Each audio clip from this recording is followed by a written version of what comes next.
Pourquoi les athées ont-ils tort?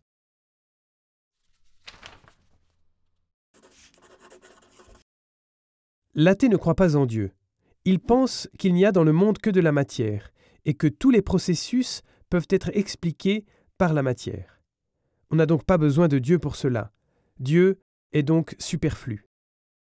Cela est-il vrai? Voyons voir. Prenons cette simple question. Pourquoi l'homme marche-t-il? La réponse matérialiste serait « parce que les muscles se contractent ». Ce n'est pas faux. Mais est-ce que c'est la seule réponse juste? Est-ce qu'on ne pourrait pas aussi répondre « pourquoi il marche pour aller acheter un journal ?» Certainement. Et l'athéiste va répondre « oui, mais acheter un journal est un processus biochimique qui donne un avantage à l'acheteur dans la lutte pour la survie. Et c'est pour cela qu'il le fait. » Ok, peut-être, c'est vrai. Mais en allant un peu plus loin, on peut demander « quelle est la dernière raison pour l'existence humaine pour laquelle il doit apparemment lutter si fortement ?» L'athée répond « il n'y a pas de raison.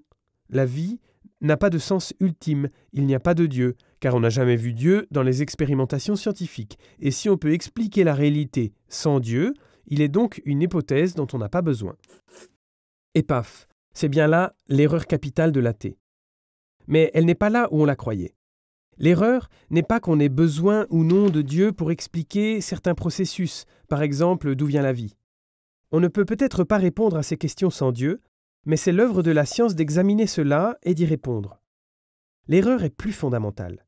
Les athées s'imaginent Dieu d'une manière complètement erronée, comme d'ailleurs aussi beaucoup de chrétiens. Ils pensent que Dieu est un être puissant. Bon, on ne voit pas vraiment où est le problème. En fin de compte, même l'être le plus sublime n'est qu'un être parmi d'autres. Il fait partie du monde.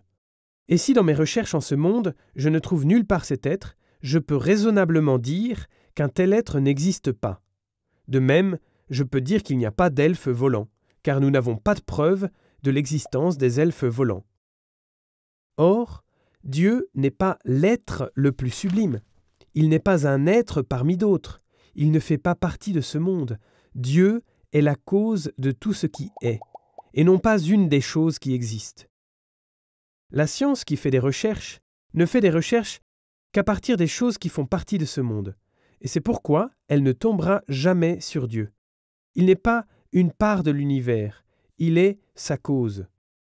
Donc, quand les athées disent « il n'y a pas de Dieu », il faut presque leur donner gain de cause, car ce Dieu qu'ils s'imaginent n'existe vraiment pas.